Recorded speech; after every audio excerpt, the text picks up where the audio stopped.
como ayer, voy a otro lugar a dar la clase, ¿ok? Bien, me escuchan bien. Entonces, vamos a arrancar lo que dejamos la clase como la clase de ayer, que fue con la intervención del accionado. ¿Se acuerdan que vimos la parte de juicio ejecutivo hasta que se le daba intervención al accionado, que eso ocurría cuando se diligenciaba en su domicilio el mandamiento de intimación de pago, embargo y citación para la defensa, ¿sí? Dijimos que quedaba citado para oponer excepciones dentro de los 5 días. También analizamos cuáles eran las posibilidades que tenía el demandado a partir de eso y dijimos que podía no comparecer directamente y en ese caso el domicilio le iba a quedar fijado en los estrados del juzgado y yo les dije, acá no corresponde, como podría pasar en un proceso de conocimiento, la declaración de rebeldía, sino que directamente el juez va a dictar sentencia. La segunda posibilidad era comparecer y constituir domicilio, ¿sí? Pero sin oponer excepciones. En ese caso va a ocurrir exactamente lo mismo. O sea, si bien se le va a tener por constituido el domicilio, directamente se va a proceder al dictado de la sentencia. Y la tercera opción era que comparezca y oponga excepciones.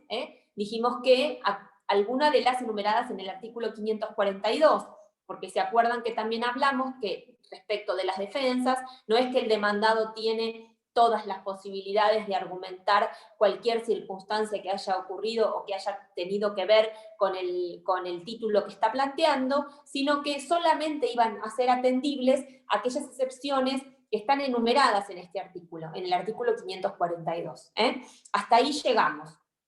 Bueno, tengan en cuenta que las excepciones, como dijimos el otro día, tienen que ser opuestas todas en una misma presentación y el accionado va a tener que acompañar junto con la enumeración o con el planteo de excepciones que haga, va a tener que acompañar la prueba en las que funde esas excepciones que está planteando. Dijimos que en este caso incumbe al ejecutado, ¿sí?, la carga de la prueba de las excepciones, es decir, de aquellas defensas que está oponiendo frente a la ejecución. Bueno, también acuérdense que dijimos que las excepciones previstas son las únicas admisibles. Eso significa que no van a poder admitirse otro tipo de defensas más allá de las que figuran en el código, en este caso en el artículo. Es decir, no tiene la posibilidad de ampliar su defensa. De querer hacerlo, ustedes saben que el juicio ejecutivo, la sentencia que se dicta en el juicio ejecutivo, hace cosa juzgada en sentido formal. Eso significa que el día de mañana, y de hecho el mismo código lo prevé, el ejecutado podría plantear lo que se llama el juicio ordinario posterior y deducir en él aquellas defensas o aquellas cuestiones de las cuales se vio privado de realizar en el proceso ejecutivo. Eso sí, tengan en cuenta que las defensas o las cuestiones que va a poder plantear en este juicio ordinario posterior están limitadas a aquellas cuyo tratamiento estaba vedado en el juicio ejecutivo. Eso significa que no va a poder alegar cuestiones que sí podía hacer en el proceso de ejecución y por determinadas circunstancias no lo hizo. O sea que ahí sería al revés, todas menos las del 542.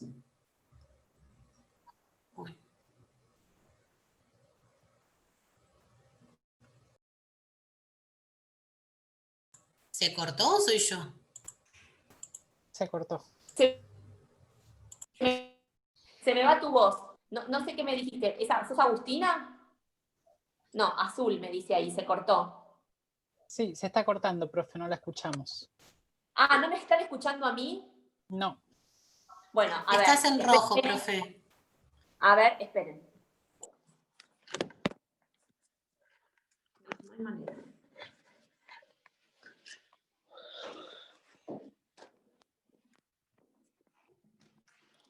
Intento dar clase en mi despacho, no puedo. No tengo señal. Ah. ¿Y querés conectar la extensión? Y pero no se conecta. Viste que está desde ayer haciendo eso. En el despacho de atrás hay buena señal. Bueno, me voy al despacho atrás. Me quedo acá.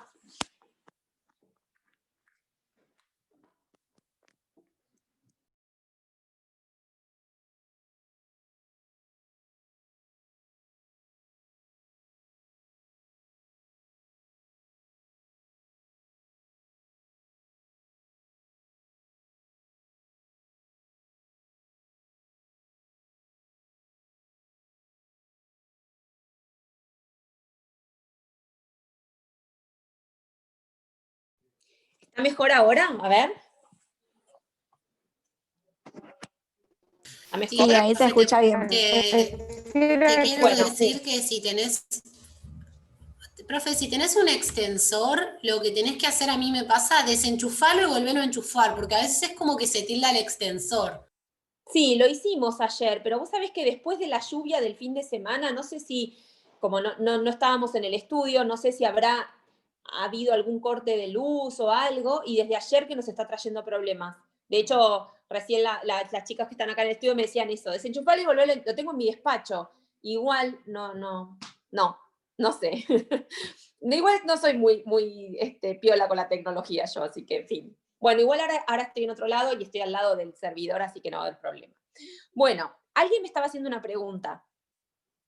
Sí, había sido yo, profe. Entonces sería al revés, porque en el juicio ordinario posterior puedo poner cualquier defensa menos las del 542. Claro, o sea, vos podés hacer valer ahí todas esas cuestiones que tuviste vedadas en el juicio ejecutivo. Por ejemplo, vamos a un ejemplo. ¿Podrías plantear prescripción en el juicio ordinario posterior del crédito? No, No, exacto. ¿Por qué? Porque la defensa la podías haber opuesto en la primera presentación junto con las excepciones previas. ¿Entendés?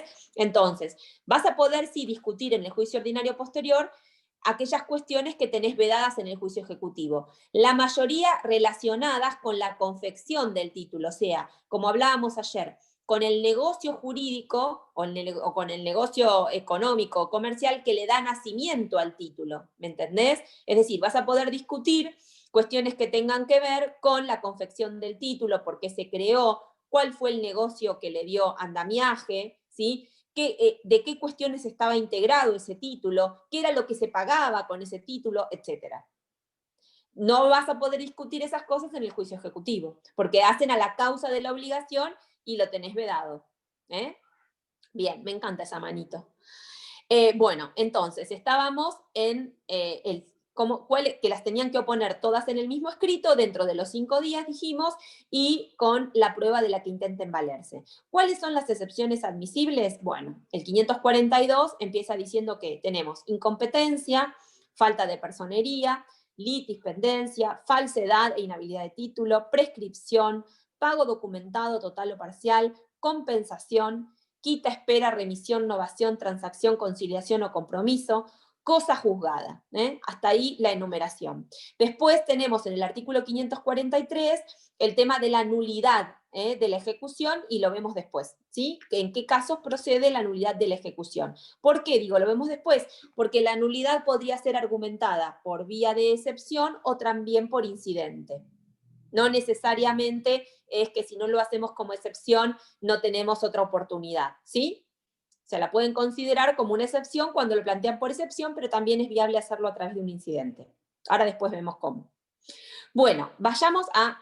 en este caso tengan en cuenta que no se trata de excepciones previas. ¿Se acuerdan cuando vimos el proceso ordinario que las excepciones se oponían en un escrito, todas juntas, pero se trataban como excepciones de previo y especial pronunciamiento? Bueno, en este caso, por lo limitado del proceso y por la limitada etapa de cognitiva que tiene, no hay excepciones previas, sino que todas, en definitiva, se trata como si fueran de fondo. ¿Por qué? Porque el juez va a dictar sentencia una vez que las excepciones hayan sido opuestas sin mayor tiempo, digamos, de conocimiento en el proceso. Bueno, entonces, ¿cuáles son las excepciones? Ya las estuvimos analizando y vamos a empezar con la primera. La primera es la incompetencia. En ese caso, ustedes van a tener que ir siempre, en primer término, a ver el título que están ejecutando, ¿sí? cuál es el título que están ejecutando, y en base a eso determinar cuál es la competencia. En ese caso, tengan en cuenta que el artículo 5 del Código de Procedimientos, inciso 3, dice que la reclamación por vía ejecutiva debe formularse ante el juez del lugar en que deba cumplirse la obligación, ¿sí? En defecto de este, a elección del actor, en el domicilio del demandado o en el lugar del contrato, siempre que el demandado se encuentre en él, aunque sea accidentalmente al momento de la notificación. Esa es la regla general. De todas maneras, digo, siempre tengan en cuenta en ver el tipo de título que están ejecutando. Y eso así porque podría tratarse de un contrato en el cual ustedes hubiesen hecho una prórroga de jurisdicción. Es viable efectuar una prórroga de competencia o de jurisdicción en el caso de que se trate de la competencia territorial. Ustedes eso ya lo vieron reglas de competencia, y ustedes saben que puede pactarse en un contrato la competencia del juez en relación a la competencia territorial, ¿sí? Y en cuestiones exclusivamente patrimoniales. Como en el juicio ejecutivo estamos en cuestiones patrimoniales, podrían las partes, al momento de celebrar el contrato y pactar una cláusula ejecutiva, establecer la jurisdicción o la competencia a la cual deberían someterse para el caso de procederse ejecutivamente. Por eso digo que, sin perjuicio de lo señalado por el artículo 5, inciso 3 del Código, tengan en cuenta el título que están ejecutando y si efectivamente no tiene alguna cláusula relativa a la competencia. Bueno, eso en cuanto a la primera. La segunda es la falta de personería. Acá nos pasa, digamos, en cuanto a la cuestión de fondo, es similar a la falta de personería que ustedes vieron ya en los procesos de conocimiento. ¿Por qué? Y porque nos vamos a referir a dos cuestiones. La primera, que tiene que ver con la capacidad de las partes, es decir, que se encuentre afectada la capacidad del litigante, en este caso del ejecutado o del ejecutante, ¿sí? O sea, es la ausencia de capacidad de una de las partes. La segunda cuestión por la cual es procedente esta excepción es cuando el mandato otorgado al abogado que los está representando no es suficiente, o tiene alguna dolencia o digamos, tiene alguna cuestión por la cual el mandato no es completo o no lo habilita al abogado que está litigando a proceder ejecutivamente en la forma que lo está haciendo, ¿sí? Entonces, vuelvo a lo mismo, la falta de personería es viable ante dos cuestiones: las deficiencias en el mandato o en el poder otorgado y en la falta de capacidad de las partes, de los litigantes. Tengan en cuenta, y lo aclaro, aunque ustedes esto ya lo saben, que no puede hacerse valer la falta de legitimación del ejecutante, ¿sí?, por vía de la excepción de falta de personería. Si bien nosotros ahora vamos a ver que la falta de legitimación no está dentro de las excepciones, porque vieron que dijimos el listado y la falta de legitimación no está. No es como en el artículo, como en el 345, que sí está la falta de legitimación. Acá no aparece la falta de legitimación. Es viable, ¿sí?, introducir esta falta de legitimación a través de la excepción de inhabilidad de título. Quiero decir, no está expresamente contemplada, no está expresamente determinada, pero es viable introducir esta cuestión a través de la excepción de inhabilidad de título. De todas maneras, ahora lo vamos a ver. Lo que digo es, no es viable hacerlo a través de la falta de personería, ¿sí? Ahora vamos a ver cómo y en qué condiciones lo podríamos introducir en la inhabilidad de título. ¿Y por qué digo que en la inhabilidad de título puede ir? Bueno, la tercera excepción de la que estábamos hablando recién era la litispendencia. Ustedes ya saben lo que es la litispendencia, saben la diferencia entre litispendencia propia y litispendencia impropia, ¿sí? Saben que la propia es ¿cuál? A ver si alguno se acuerda. Coinciden los sujetos, causa y el sujeto, y el objeto y objeto. causa. Perfecto. Sí. Muy bien, Azul. Es la triple identidad, ¿sí? Cuando coinciden el sujeto, el objeto y la causa. Es decir, que esta excepción nos resultaría procedente en el caso que nosotros tuviésemos una ejecución, ¿sí?, que sea idéntica. Es decir, que se dé entre las mismas partes, por el mismo objeto y por la misma causa en este caso, ¿está? Es difícil encontrar una ejecución idéntica, ¿no? Si la encontráramos, es viable la excepción de litispendencia. Lo que sí se ha intentado en algunas circunstancias es oponer la excepción de litispendencia, pero no fundado en la existencia de un proceso ejecutivo, tal cual lo acabamos de ver, sino fundado en la existencia de un proceso de conocimiento, quizás en un proceso sumario, ¿está? Obviamente van a encontrar en la clase escrita alguna jurisprudencia que les habla respecto de en qué casos se ha admitido, por vía, digamos, con una interpretación restrictiva, ¿sí?, la posibilidad de que tramiten en forma conjunta un proceso de conocimiento y un proceso ejecutivo.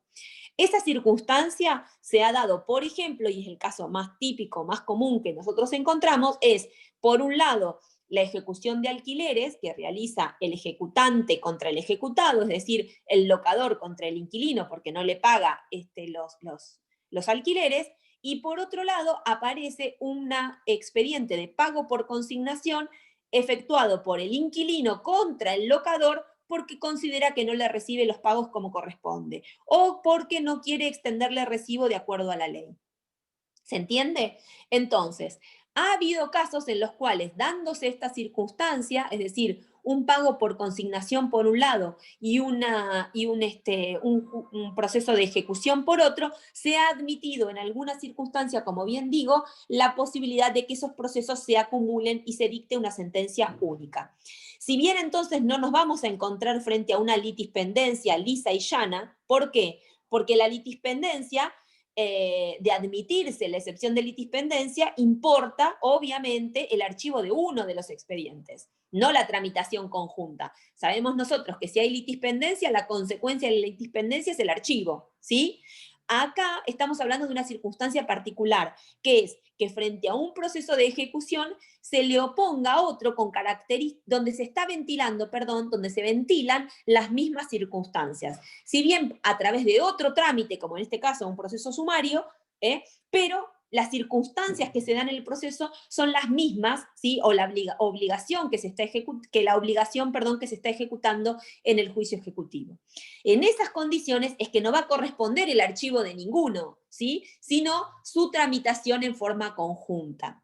Eso lo que va a provocar es que uno de los expedientes pierda frente al otro. ¿Por qué digo que pierde frente al otro? Y porque el juicio ejecutivo va a perder frente al pago por consignación la posibilidad de que se haga del proceso rápido, digamos, ¿no? ¿Por qué? Porque cuando se da esta circunstancia, el proceso ejecutivo se va a ordinarizar, ¿sí? Es decir, va a tramitar como un proceso de conocimiento. ¿Mm? De todas maneras, tengan en cuenta que esta cuestión de la que estamos hablando, que podría darse entre un proceso de ejecución de alquileres y un pago por consignación de la misma obligación, o que también podría darse, por ejemplo, frente a la ejecución de un saldo deudor de cuenta corriente bancaria, que es un título ejecutivo, frente, ¿sí?, a la demanda que pueda iniciar el titular de la cuenta corriente frente a la entidad bancaria por revisión de su cuenta corriente, porque considera que se encuentran digamos, dentro del proceso, dentro de su cuenta corriente, cuestiones que son, digamos, que no corresponde que integren la cuenta corriente y demás. Es decir, cuando el titular de la cuenta cuestiona la incorporación de ciertos conceptos dentro de la cuenta e inicia un proceso de revisión de cuenta bancaria, en ese caso también podría existir esto de lo que estamos hablando. Es decir, que frente a la ejecución que le realiza el banco, haya una defensa como de litispendencia y sea admitida por el juez en la medida en que se den determinados requisitos, ¿sí?, y entonces ambos procesos tramiten en forma conjunta y se dicte una sentencia única. ¿Eso por qué? Porque frente a la posibilidad de que uno pierda la celeridad, como sería el proceso de ejecución, se privilegia, digamos, la cuestión de que no haya sentencias contrarias o contradictorias tramitando una ante cada juzgado, un proceso ante cada juzgado. De todas formas, tengan en cuenta, vuelvo a decir, que no es que eso ocurre con asiduidad, sino que son cuestiones de interpretación restrictiva, porque la forma de que ocurra la litispendencia es siempre que se trate de otro proceso ejecutivo. Lo que pasa que si lo que está alegando el ejecutado cuando opone la excepción no son cuestiones falsas o que son meramente dilatorias, digamos que que en el planteo tiene argumentación, o sea, que tiene ciertos argumentos que acompañan los documentos con los que inició el proceso y el juez considera que tiene asidero el reclamo que está haciendo, en este caso el ejecutado, bueno, puede, ya digo, con determinadas circunstancias, aceptar acumular estos procesos. Por eso digo, nuevamente, que es una cuestión de interpretación restrictiva. De todas maneras, en esto convengamos en que lo que dijimos recién, no hay una litispendencia, porque litispendencia tendría que haber una triple identidad, que en este caso no la habría, ¿sí? No la habría porque si bien son los mismos sujetos y la causa es la misma, el objeto del proceso no es el mismo. Bueno, vayamos ahora a la excepción de inhabilidad de título. El inciso 4 prevé dos tipos de excepciones, ¿sí? La inhabilidad de título y la falsedad del título. O sea, son casi les diría dos excepciones en el mismo inciso, porque en realidad no tienen que ver una con la otra. De hecho, atacan cuestiones distintas. Habría que ver por qué el legislador las consideró en el mismo ítem, en el mismo inciso, pero lo cierto es que son dos cuestiones que no se asemejan en cuanto a lo que significan ni en cuanto a lo que atacan. ¿Por qué decimos eso? Porque claramente la falsedad va a atacar la cuestión material del título. Es decir, vamos a poder decir a través de la excepción de falsedad que existe una falsedad, bien digo, absoluta o una falsedad relativa, ¿sí? La falsedad es absoluta cuando lo que se cuestiona es la firma que se le atribuye al ejecutado. Es decir, el ejecutado se presenta en el proceso, alega la excepción de falsedad y dice la firma que consta en el pagaré, que consta en el cheque o que consta en el instrumento público con firmas certificadas, no me pertenece. Esa es la falsedad absoluta. Y la falsedad relativa es cuando él considera que la firma es de él, pero el documento ha sido adulterado, ¿sí? Mediante la incorporación de determinados datos, como podrían ser incorporación de números en la indicación de la deuda, de letras, en el caso de que esté expresada en forma escrita, que existan agregados digamos, en cuanto a que se le modifique la fecha de cumplimiento de la obligación y demás. Es decir, cuando se encuentra adulterado algunos de las cuestiones que revelan, digamos, que hacen a el título, que puede ser el monto de la deuda, la fecha de pago y demás cuestiones. Bueno, tengan en cuenta que cuando el título ejecutivo es un instrumento público, ¿sí?, no van a poder redarguirlo de falso en el proceso de ejecución. Ustedes saben que si lo que estamos atacando es un instrumento público, no nos basta con producir prueba en contrario, sino que hay que ir a la redargución de falsedad. ¿Sí? Acá no basta con simple prueba en contrario, si lo que se está ejecutando es un instrumento público. En ese caso, si se trata de un instrumento público, lo que van a tener que hacer es soportar el peso de la ejecución, porque la excepción no va a ser viable a través la defensa, no va a ser viable a través de la excepción de falsedad, y van a tener que recurrir, terminado el proceso de ejecución, a realizar una redargución de falsedad del título, ¿sí? O sea, no lo van a poder alegar a través de la excepción de falsedad, porque vuelvo a decir, no les basta con negar la firma o negar alguno de los contenidos del instrumento, porque se trata de un instrumento público. Bueno, de todas maneras, como dijimos al principio, tengan en cuenta que el que alega la falsedad del documento es el que debe probar esa falsedad, con lo cual el demandado, en el caso de que lo que esté cuestionando sea la firma inserta en el pagaré, por ejemplo, va a tener que ofrecer la prueba respecto de esa falsedad. Es decir, va a negar la firma y va a tener que ofrecer la prueba. En ese caso, por ejemplo, la pericial caligráfica, con relación a la firma inserta en el documento. Bueno, eso en cuanto a la falsedad. Después dijimos, dentro del mismo inciso 4, tenemos la inhabilidad de título, que como dije yo recién, no tiene puntos en común con la falsedad. ¿Por qué? Porque en realidad la excepción de inhabilidad se refiere a la ausencia o la deficiencia respecto de los recaudos extrínsecos del título. Lo que va a atacar la inhabilidad de título son los recaudos extrínsecos del título. Y en esas circunstancias, ¿qué podemos encontrar? en general se refiere a cuando el título carece de algunos de los elementos del artículo 518. Entonces, ¿por qué? Porque lo que va a atacar es que no se trata de un documento con plazo vencido, o sea, no se trata de una obligación exigible, entonces se puede atacar a través de la inhabilidad la exigibilidad del título. La otra cuestión que se puede atacar es que no se trata de una deuda líquida o que no es una deuda fácilmente liquidable, por ejemplo, ¿sí? A través de esta excepción podemos atacar, como dijimos hace un ratito, la legitimación sustancial, es decir, podemos alegar que no somos, digamos, los obligados al pago de ese título documentado, de ese título que se está ejecutando por justamente no ser titulares o de la cuenta bancaria, o por no ser los propietarios del inmueble respecto del cual se están ejecutando las expensas. Es decir, a través de esta excepción se puede atacar la legitimación sustancial, sea la activa o la pasiva, sea que digo que el actor no tiene legitimación para reclamar, o sea la que me corresponde como ejecutado. En este caso, que no soy el deudor. Obviamente, vuelvo a lo mismo que dije recién con relación a la falsedad, y es que corresponde la prueba de esta cuestión a quien alega esta excepción, ¿sí?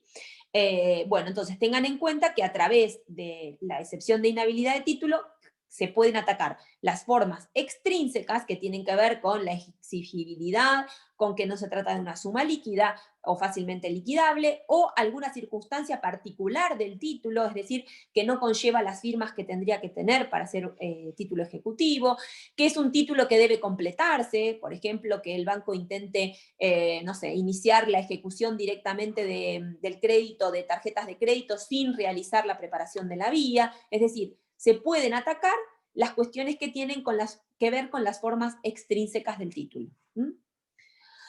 Bueno, después tenemos la prescripción. Como excepción tenemos la prescripción.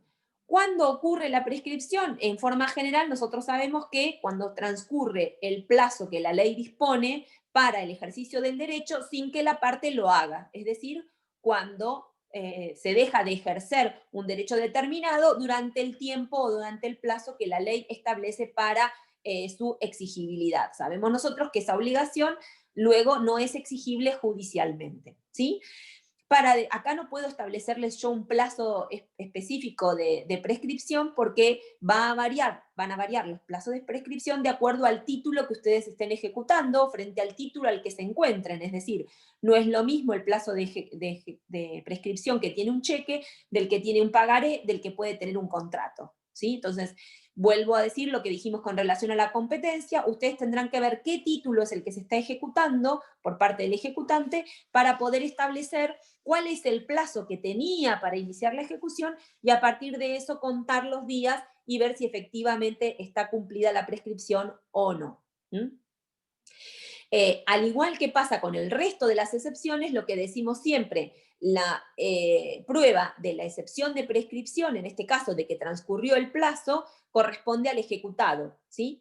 Ahora, si el ejecutante cuando contesta el traslado que se le corre por 5 días, con posterioridad a la oposición de excepciones, alega la existencia, por ejemplo, de un acto suspensivo o de un acto interruptivo, ese tipo de circunstancias, la prueba de esas circunstancias le corresponde al ejecutante. Es decir, el ejecutante deberá probar, por ejemplo, si produjo una intimación extrajudicial por medio de la cual suspendió el plazo de la prescripción. En ese caso, tendrá que probar las circunstancias que estamos hablando. ¿Me escuchan? Sí, se escucha, doctora. Sí, se escucha, profe. No, chicos, se les fue la profe. Ah, ¿se fue? Sí, o sos vos, Agus. Sí, quedó Franco como anfitrión. Se fue. Se cayó. No los aguanta más.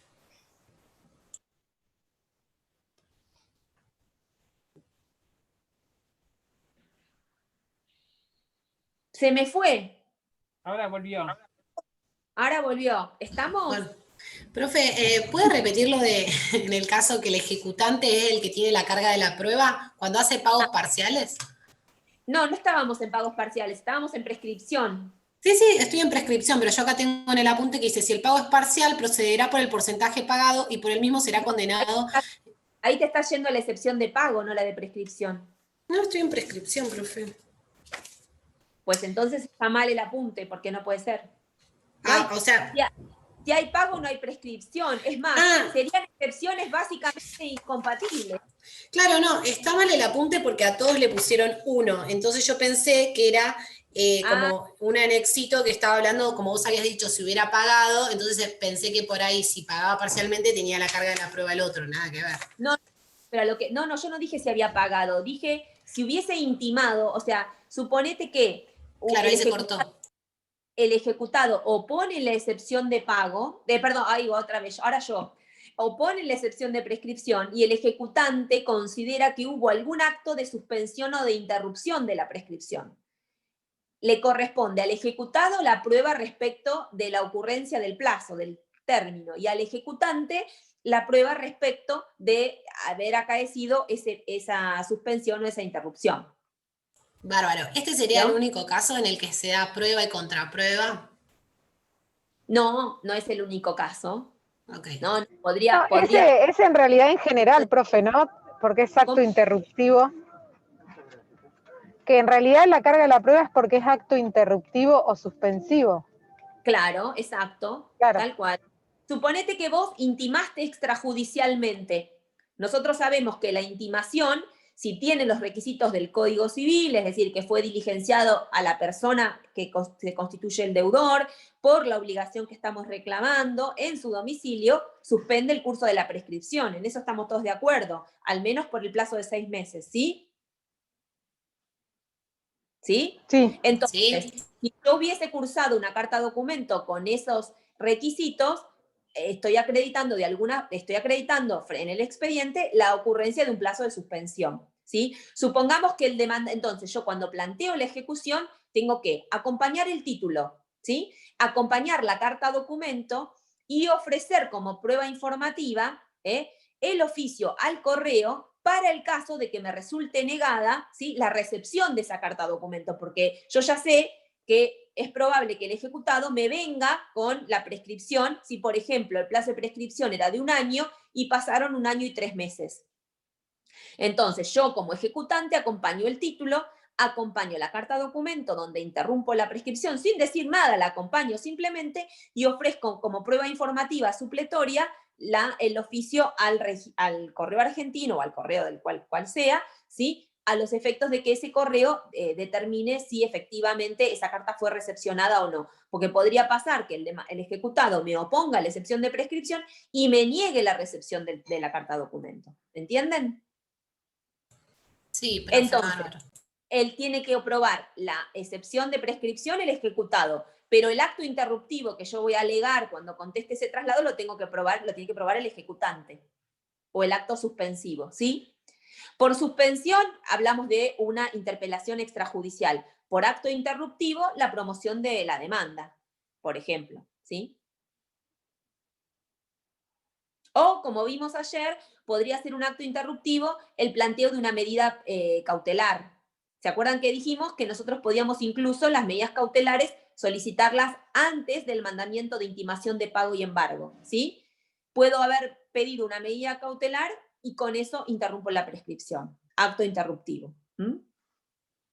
Profe, ¿puede repetir cuál era el acto que produce la suspensión? La intimación fehaciente en el domicilio del deudor. Gracias. La carta documento sería ponerle o el telegrama.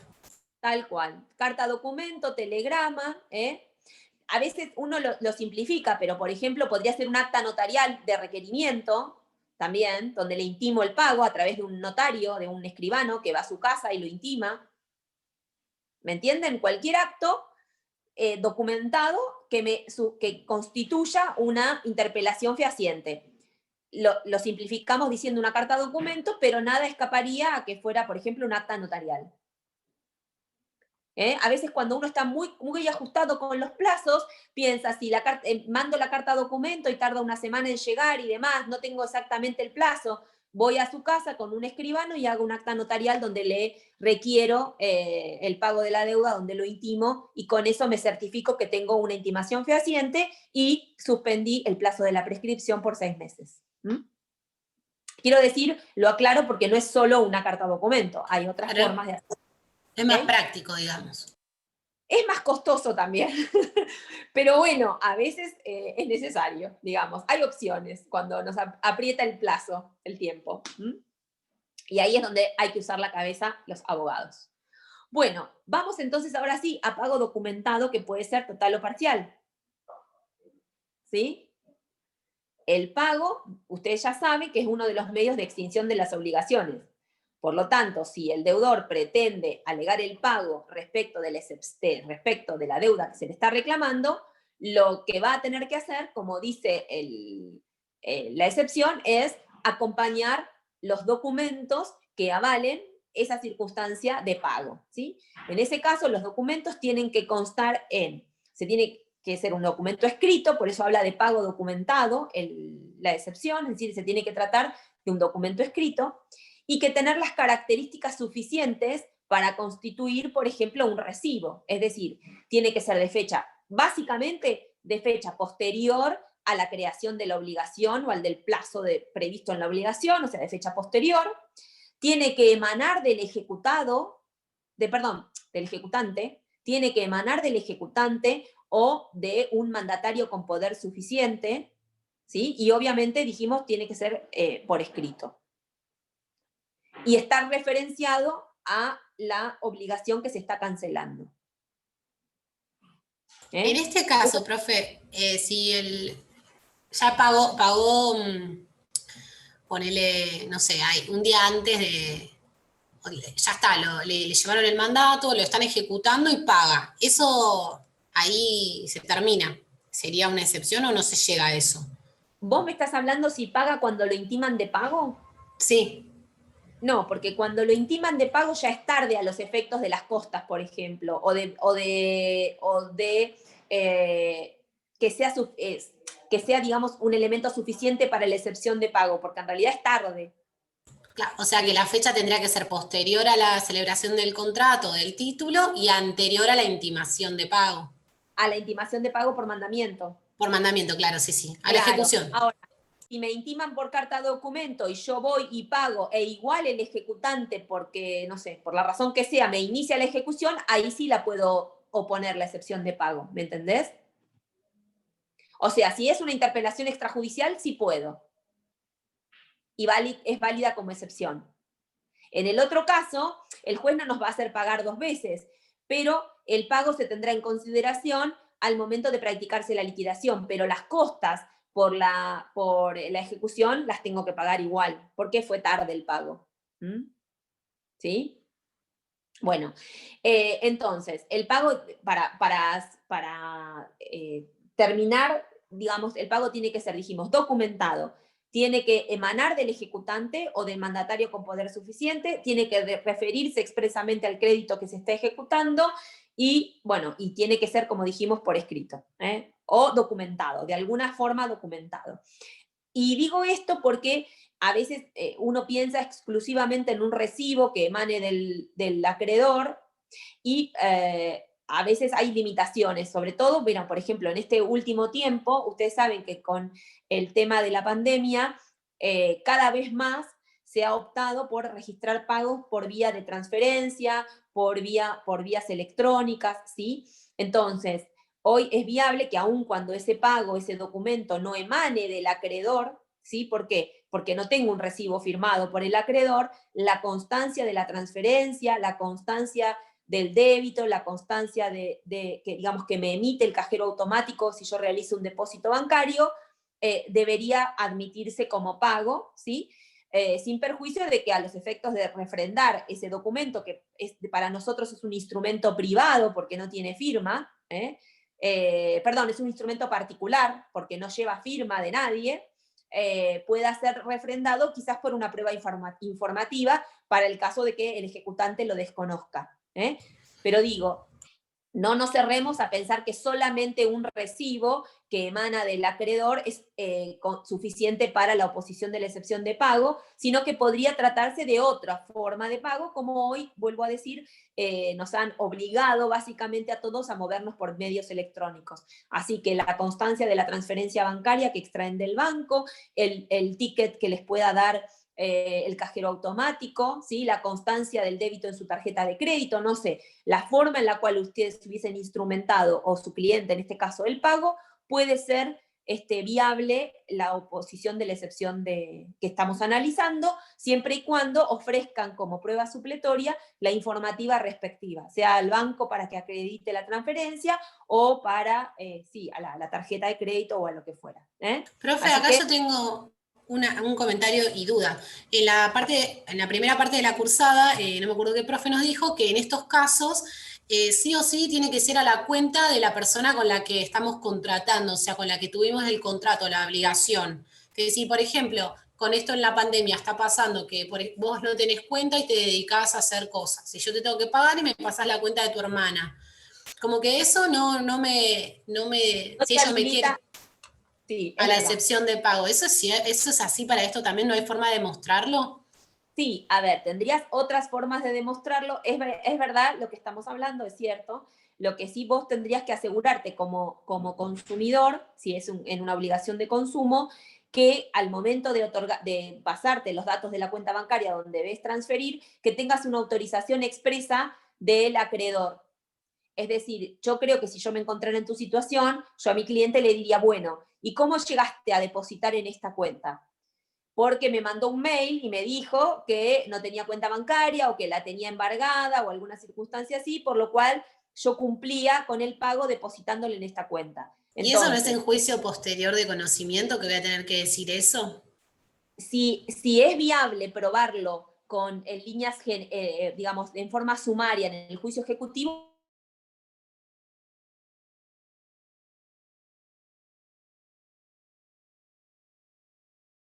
no, porque la excepción de pago la tenés acá. Sea viable, requiere de determinada, pero si no, no. En el caso que yo te estoy diciendo, suponete que efectivamente la persona con la cual contrajiste la deuda te dice que te manda un email diciéndote, ¿sí?, que por favor le deposites en determinada cuenta. A mí me parece que podrías acompañar la transferencia y el mail desde el cual te envía, digamos, esa comunicación. Y como prueba supletoria podrías ofrecer una, por ejemplo, pericial informática, para determinar de qué correo, para el caso de que él negara que efectivamente sea su cuenta de Gmail o su cuenta, la que sea. ¿Entendés? O sea, hoy con los medios electrónicos hay que, digamos, ver de qué forma digamos, encaja esta circunstancia en la ley, en la normativa. Cada vez más vamos a tender a que tengamos papelitos, vuelvo a decir, instrumentos particulares que no tienen firma de nadie, y menos recibos emanados del acreedor. Hoy cada vez más se pagan obligaciones a través de este tipo de circunstancias. Pero bueno, si llegado el caso y vos no tenés una manera cierta de probar ese depósito, sí vas a tener que iniciar un juicio posterior. Bueno, vamos a el resto de las excepciones. Sigamos, la que sigue es la compensación.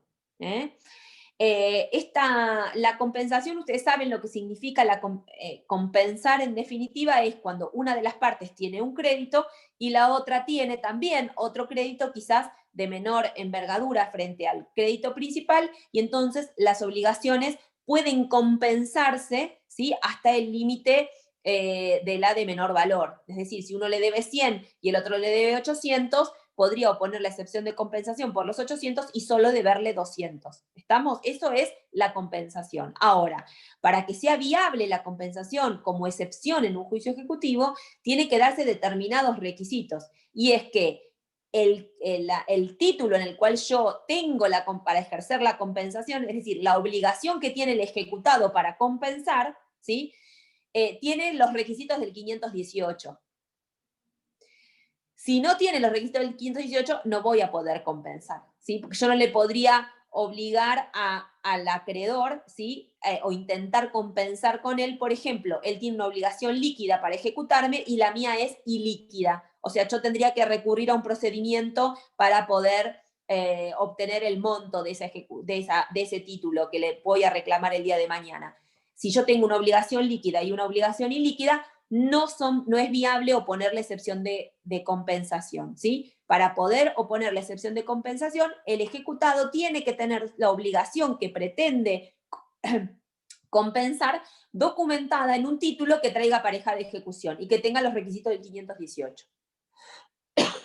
¿Estamos? Porque si no, nuevamente, volvemos a lo mismo, le estoy transformando la obligación que él tiene, se la estoy ordinarizando.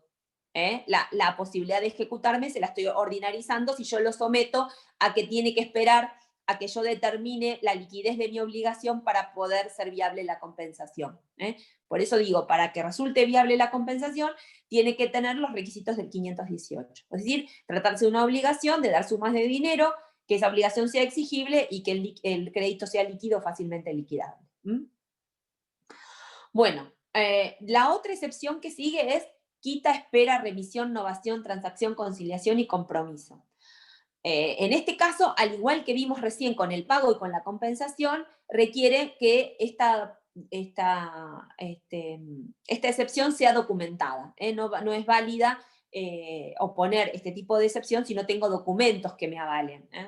Y en ese caso, ustedes de alguna forma saben lo que son este tipo de excepciones. La quita hace referencia justamente a una disminución del valor del crédito, es decir, cuando una de las partes le acepta al otro realizarle un descuento sobre la deuda que le está reclamando. Esa quita o ese descuento tiene que emanar de un documento. Y obviamente tiene que tener determinadas características. Una de ellas es que tiene que ser de fecha posterior a la creación del título, si no, tampoco es válido. Es decir, tiene que tener determinadas características, entre otras, ser, digamos, emanar del acreedor, como dijimos recién, ser de fecha posterior a la creación del título, entre otras. Bueno, eso en cuanto a la quita. La espera, ustedes saben que la espera es un aplazamiento, bien digo, del plazo o del término del vencimiento. Es cuando, frente al vencimiento de la obligación, el acreedor le otorga un plazo extra o un nuevo plazo al deudor para el cumplimiento de su obligación. Si en ese caso, en vez de respetar ese nuevo plazo que le da, le inicia la ejecución, el deudor puede oponer la excepción de espera. De todas maneras, no se confundan esta con la inhabilidad de título. ¿Por qué digo? Porque la excepción de espera va a ser viable cuando se hubiese vencido el plazo original y se hubiese otorgado un nuevo plazo o se hubiese pospuesto el plazo que estipula la obligación principal. Ahí cabe la excepción de espera. Ahora, si todavía no está vencido ni siquiera el primer plazo, es decir, el ejecutante inicia la ejecución con anterioridad al vencimiento del plazo, lo que corresponde es la excepción de inhabilidad de título. ¿Estamos? Bueno, eso en cuanto a la espera. Después, la remisión, en realidad la remisión importa una renuncia al cobro de la deuda. Nuevamente, tiene que tratarse de un documento que emane del acreedor, de fecha posterior a la creación de la obligación, donde expresamente no queden dudas de lo que está haciendo es renunciando a reclamar esa obligación, renunciando al cobro de esa obligación.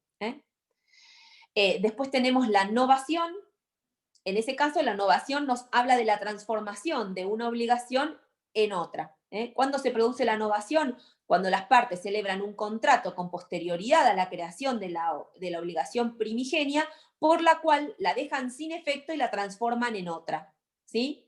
Esa novación hace que esa ejecución, digamos, se pueda oponer esa excepción, ¿sí? Frente a la existencia justamente de este cambio de obligación. Vamos a un ejemplo. El ejecutante inicia una ejecución por cobro de alquileres, por ejemplo, por arrendamientos, ¿sí? Y el ejecutado considera que él le devolvió la vivienda y que por el saldo que quedaba le firmó un pagaré o un documento. Por lo cual ellos novaron o cambiaron, digamos, la obligación. Ya no es más una deuda de alquileres, sino que eso se ha transformado en el cobro de un pagaré. Ahí el acreedor el deudor podría oponer esta excepción de novación porque la obligación ya no es más una deuda de alquileres, sino que se transformó en una deuda de un documento o de un pagaré.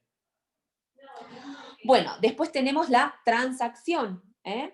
En este caso, la transacción, ustedes saben que se lleva a cabo la transacción cuando existe un acuerdo en el cual las partes celebran, digamos, donde deponen obligaciones o se hacen concesiones recíprocas a efectos de llegar a este acuerdo o a esta transacción. Nuevamente, la transacción tiene que tratarse de un documento escrito donde efectivamente no queden dudas que las partes han, digamos,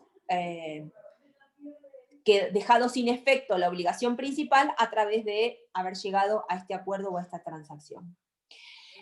Lo mismo con relación a la conciliación o al compromiso documentado. Lo mismo, cabe lo mismo. Bueno, vamos a pasar a otra excepción, en este caso a la de cosa juzgada. La excepción de cosa juzgada, ¿Profe? al igual... Sí. Perdón, una pregunta. Todo esto supone que el que está... ¿Todo esto supone mala fe del ejecutante? Porque se supone que si vos novaste, conciliaste, transaste, ya lo sabés, ¿no? Sí, te podría pasar eso cuando el que está ejecutando es una obligación, es un documento privado que surge entre particulares. Pero a veces las cosas no son tan lineales, sobre todo si el que te está ejecutando es, por ejemplo, un consorcio, un banco. ¿Cuántas veces, y les digo, lo hemos visto muchas veces, yo ayer les dije yo no me dedico a esto, pero lo he visto yo misma que no me dedico a esto, cuando el banco le deriva las cuestiones para ejecutar a un profesional X, que es un profesional externo, ¿sí? Pero después le manda una carta documento al futuro ejecutado y el futuro ejecutado va al banco, le receptan el pago, ¿sí? O la cancelación de la deuda o una novación porque realizan un contrato distinto, ¿está? Y nunca le comunican al abogado externo y el abogado externo inicia la ejecución. Eso lo he visto un montón de veces. Y nos pasa con cobros de créditos a través de financieras, celular. con celulares, con entidades bancarias. Hay una enumeración, es para divertirse. Si vos me Sí, es verdad. Si vos me decís un pagaré que firmó mi mamá con relación a un... Y sí, ahí te voy a decir, tenés razón, Agustina, es raro que vos, digamos, no sepas que te pagó el pagaré, pero... Soy Ayelen, profe, siempre me decís Agustina. ¿Y no sos Agustina? No, Ayelen. ¿Sos Ayelen? Sí, ahí, ¿no dice mi nombre? Para mí sos Agustina. Ay, nos parecemos capaz, Agustina, ahora no está, a ver, no sé si No está. está. Pero Claro. profe, a mí me pasa eso que a veces, yo digo, yo ya pagué esto, ponele, la otra vez no se había acreditado mi débito automático de Fivertel y me mandaron una cosa para decirme que si no pagaba, yo ya lo había pagado, como que no se habían actualizado del estudio. Bueno, ¿ves? Eso podría pasar, que el mismo Fivertel le mande tus documentos o la deuda documentada al estudio externo. El estudio externo inicia la ejecución y vos después le pongas la excepción de pago documentado. Lo he visto muchas, pero aparte, imagínense, hay para que entretenerse, desde cualquier tipo de servicio público, desde medicinas prepagas, desde televisión por cable, ¿sí? Tarjetas de crédito, deudas bancarias, consorcios de propietarios de edificios. Falta de comunicación se llama eso. Bueno, espero no cambiarte más el nombre, Ayelen. Bueno, vamos a la cosa juzgada entonces. La cosa juzgada, digamos, en realidad también habla de una triple identidad, tiene que haber identidad de objeto, sujeto y causa, y lo que ocurre acá es que lo que vamos a decir es que esa circunstancia ya fue objeto de una discusión en un proceso, ¿sí? En el cual se dictó sentencia de la forma de la que fuera y es oponible entonces la cosa juzgada. Es raro encontrar una cosa juzgada en un juicio ejecutivo, pero digamos la excepción está. La realidad es que no he visto yo cuestiones en las cuales sea viable la cosa juzgada, básicamente porque es difícil ejecutar dos veces el mismo título, ¿no? Es más, de hecho el título lo acompaña uno al expediente y rara vez lo retira, o sea que hasta el título está dentro del expediente judicial. Raro encontrar una ejecución nuevamente con que exista la triple identidad, ¿no? Donde se den los sujetos, el objeto, la causa, y que sea idéntica, y que sea viable la cosa juzgada.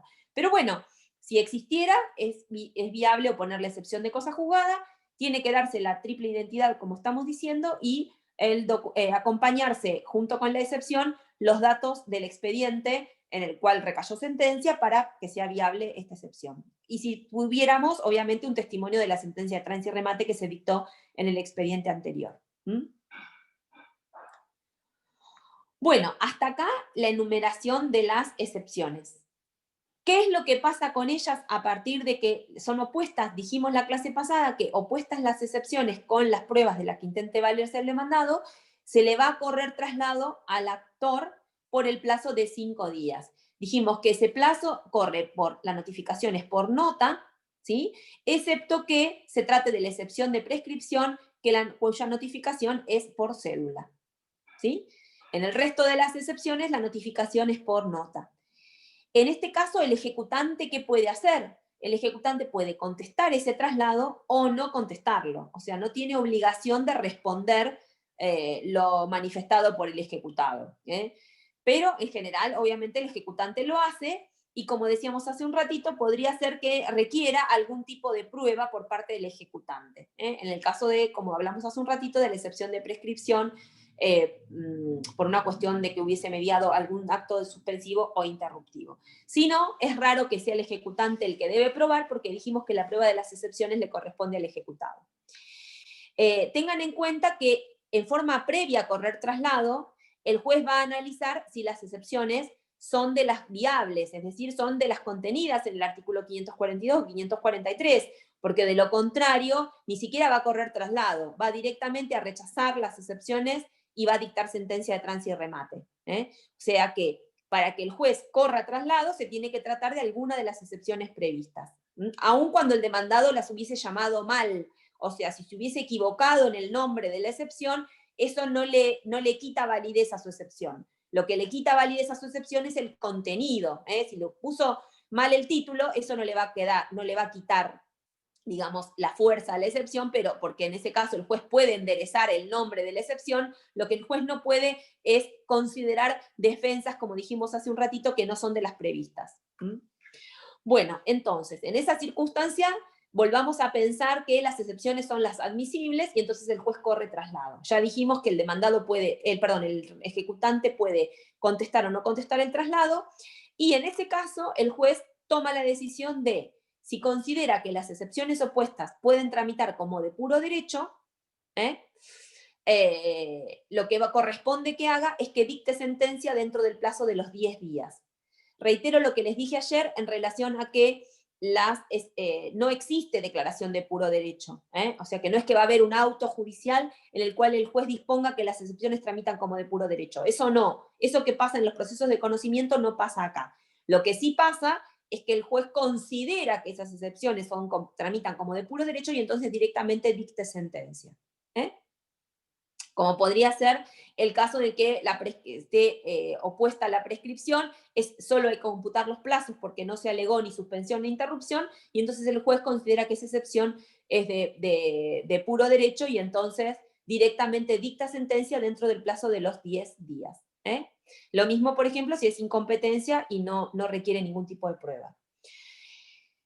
Bueno, en el caso de que considere que es necesario producir prueba, por ejemplo, que se trate del pago documentado y que el acreedor hubiese negado, por ejemplo, la firma del recibo, por decir alguna cuestión, va a abrir a prueba por el plazo que considere pertinente. Es decir, el plazo de prueba en el juicio ejecutivo lo fija el juez de acuerdo a qué tipo de prueba o a qué cosas hay que probar dentro de ese proceso. Tengan en cuenta que la prueba es limitada. ¿Por qué? Y porque se refiere exclusivamente a las excepciones, o sea que podría tratarse, por ejemplo, de una pericial caligráfica o de alguna prueba de informes. Pero dijimos hace un ratito que como la mayoría de las excepciones deben ser documentadas, tanto el pago como las que tienen que ver con quita, espera, remisión, compensación, cosa juzgada, litispendencia, etc., en la medida en que no se acompañan los documentos correspondientes, ya el juez las va a descartar como excepciones. En el caso, volvemos a decir, que se trate de excepciones de las previstas y de que corresponda producir prueba, el juez va a abrir la causa prueba por el plazo que considere y va a proveer las peticionadas por las partes. Producida la prueba, el expediente va a quedar en secretaría por espacio de 5 días, ¿sí? Para que las partes vean la producción de esa prueba, o sea, analicen la prueba que se produjo, ¿sí? Y con posterioridad o vencidos esos 5 días, el juez también dicta sentencia dentro de los 10 días. ¿Está? ¿Hasta acá estamos? Porque vamos a terminar, digamos, con la etapa cognitiva del proceso de ejecución. Entonces, una vez que se terminó la etapa probatoria en el juicio ejecutivo, el juez va a disponer un plazo de 5 días para que el expediente quede en secretaría y las partes puedan ver la prueba que se produjo. Vencido ese plazo de 5 días, el juez dicta sentencia de trance y remate y ahí vamos a ver cómo resuelve. En este caso, obviamente, es una sentencia, en la medida en que se opusieron excepciones, va a tener que ser una sentencia fundada. Si bien, digamos, no tiene todos los requisitos del artículo 163 de sentencia definitiva, en el caso de la oposición de excepciones, el juez, si va a aceptar o rechazar las excepciones, va a tener que expresar los fundamentos por los cuales realiza una u otra cosa. O sea que, en el caso de que resuelva cuestiones, un juicio ejecutivo con excepciones, la sentencia se parece bastante a la del 163 porque tiene que explicar fundamentos. Igual ahora lo vamos a ver. Pero antes de avanzar, quiero finalmente referirme a la nulidad antes de seguir con sentencia. Vamos a ver que el código prevé la posibilidad de la excepción de nulidad, y esta excepción se opone con el resto de las excepciones dentro del plazo de los 5 días, ¿sí? Dentro del plazo de los 5 días respecto de la intimación de pago. La cuestión acá es que en ambos casos, o sea, el artículo prevé, el 543 prevé 2 cuestiones por las cuales resulta procedente la excepción de nulidad. Y uno de ellos es porque se produjeron defectos o no se llevó a cabo correctamente la preparación de la vía ejecutiva, ¿está? Y la otra cuestión es porque no se llevó a cabo como corresponde la intimación de pago. Es decir, las 2 cuestiones por las cuales es viable la nulidad son deficiencias en la preparación de la vía ejecutiva o deficiencias en el procedimiento de intimación de pago, embargo y citación para la defensa. Como ustedes pueden observar, la ley le otorga esta posibilidad de nulidad a aquellos 2 procedimientos que considera esenciales del proceso ejecutivo, que son la preparación de la vía ejecutiva, es decir, cuando considera que se llevó a cabo en forma deficiente, o aquellas que tienen que ver con la intimación de pago. En ambos casos estamos hablando también del derecho de defensa del ejecutado, ya sea en la preparación de la vía o en la citación para oponer excepciones. Finalmente, ustedes fíjense en el código, léanlo, que en ambos casos la ley le impone al ejecutado una carga, porque no basta solo con alegar la nulidad, es decir, en este caso no le va a bastar al ejecutado con decir o con expresar en qué circunstancia la intimación de pago es nula, es decir, cuál es el vicio que adolece esa preparación de vía o esa intimación de pago, sino que además va a tener que ir un poco más allá y va a tener que alegar defensas o las defensas que se vio privado de oponer en raíz o por la circunstancia de la nulidad. En ese caso, ustedes fíjense que en la preparación de la vía, dice el artículo 543 que además de alegar la nulidad por la cual o cuál es el vicio por el cual él considera que se preparó mal la vía ejecutiva, tiene que negar la firma, es decir, en el caso de que se le hubiese citado al reconocimiento de la firma, o sea, negar la firma del documento, negar el cumplimiento de la condición, ¿se entiende? Negar su condición de locatario o de locador, es decir, no le basta con alegar o hablar respecto de la nulidad, sino que va a tener que ir más allá, y es, digamos, pronunciarse respecto a la preparación de la vía. Algo parecido pasa con la intimación de pago. ¿Por qué? Porque no le va a bastar con decir la intimación de pago se realizó en forma deficiente, no se realizó en mi domicilio, no se acompañaron copias, las copias que corresponden. no se hizo con el oficial de justicia. O sea, no le va a bastar con alegar el vicio, sino que además va a tener que oponer excepciones. O sea, va a tener que alegar el vicio y además, digamos, introducir cuáles hubiesen sido las defensas que él hubiese podido oponer y que se vio privado en virtud de la nulidad. En este caso, oponer excepciones. Bueno, eso en cuanto a la excepción de nulidad. Pero dijimos hace un ratito que la nulidad también podría argumentarse por vía incidental. ¿Cuándo se puede hacer eso? En realidad, acá va a regir el plazo común de 5 días para los incidentes. Entonces, va a poder argumentar la nulidad si lo deduce este incidente dentro de los 5 días de tomar conocimiento de la existencia, por ejemplo, del proceso, en el caso de que el proceso hubiese estado avanzado y se hubiese practicado la intimación de pago en un domicilio que no es el de él. ¿Sí? Supongamos que se inició la ejecución, se lo intimó de pago en un domicilio que no es el de él, y él toma conocimiento por alguna circunstancia X de la existencia del proceso, puede promover el incidente de nulidad. Lo tiene que promover dentro de los 5 días de tomar conocimiento de la existencia del proceso. Ese plazo es el plazo común de los incidentes. Bueno, también, digamos, volvemos a lo mismo, también el incidentista acá deberá manifestar el interés que tiene en la invalidación del proceso, es decir, va a tener que plantear la nulidad de esa intimación de pago y va a tener que oponer excepciones. Si no, también va a ser rechazada la nulidad por esto de que procesalmente hablando no es válido argumentar la nulidad por la nulidad misma. O sea, lo que hay que argumentar es no solamente el acto nulo o el vicio que tiene de nulidad, sino además oponer aquellas defensas de las cuales nos vimos privados como consecuencia de esa nulidad. Finalmente, el artículo 544, tengan en cuenta que dispone que en el caso de que se hubiese decretado la nulidad, el embargo que se hubiese trabado puede quedar subsistente. Esto para evitar un perjuicio mayor al ejecutante. Es decir, que si hubiese ocurrido algún vicio por el cual corresponde declarar la nulidad de la intimación de pago, eso no necesariamente acarrea la nulidad de todo el proceso, sino que es viable la conservación de aquellas medidas precautorias, como podría ser un embargo, que se hubiesen llevado a cabo. Bueno, vamos a la sentencia de trance y remate, si les parece. ¿Sí? La sentencia de trance y remate, hablamos 2 minutitos de la sentencia de trance y remate y ya seguimos la clase que viene. Tengan en cuenta lo que dije yo al principio de la clase de hoy, que la sentencia de trance y remate hace cosa juzgada en sentido formal.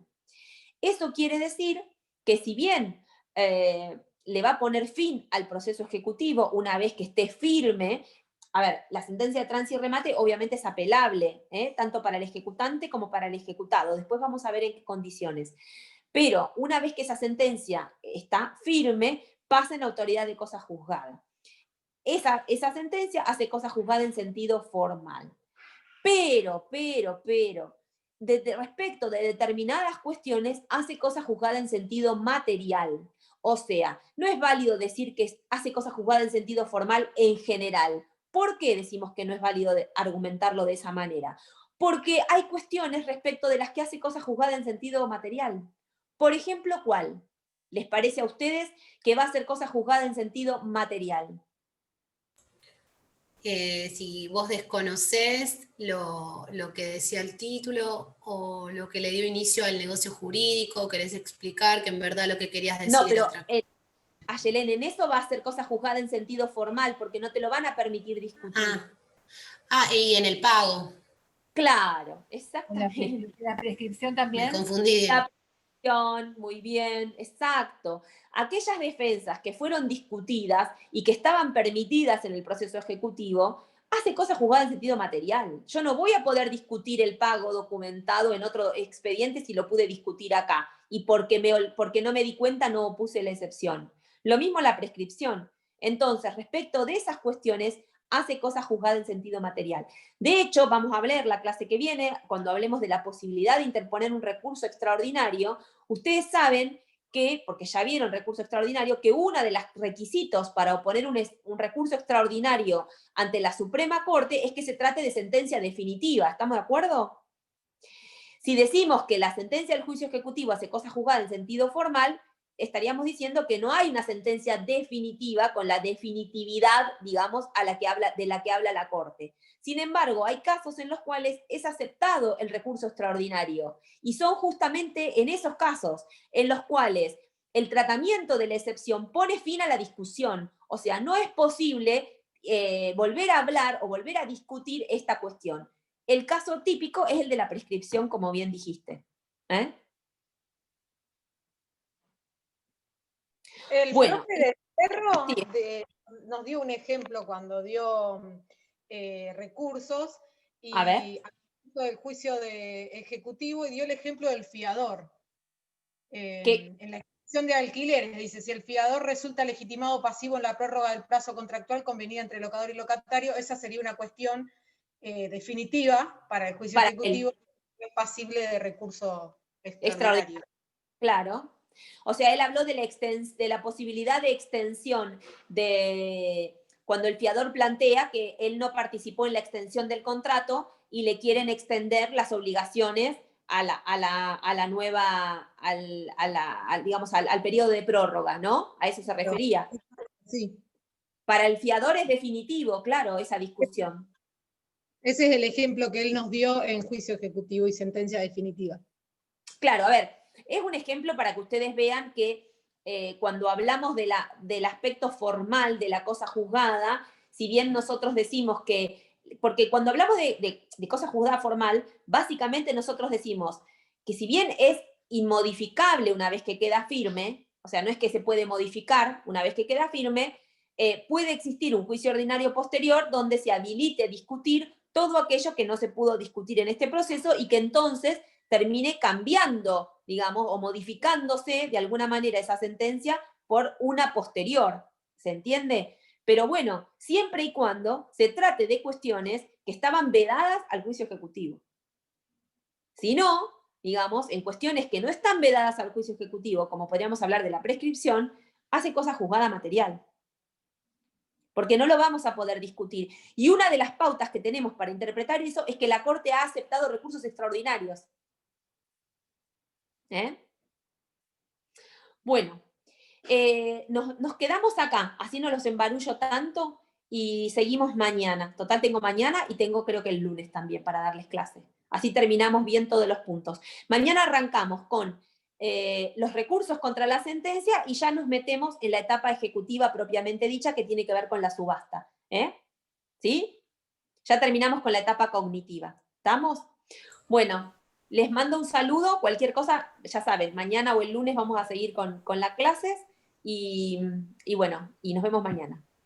Gracias. Gracias, profe. Gracias, profe. Ay, perdón, no te escuché.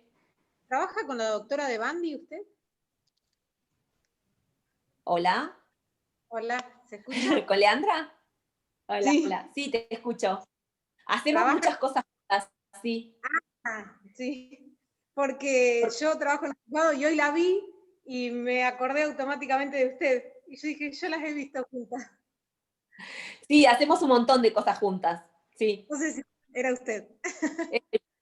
No, y tratame de vos, por favor. Bueno, sí, la he visto bastante, entonces la relacioné recién hoy que la vi a la doctora de Bandi. Con Leandra, sí, sí. Bueno, nos vemos mañana. Gracias, chicos. Nos vemos. Cuídense. Chau, chau. Chao.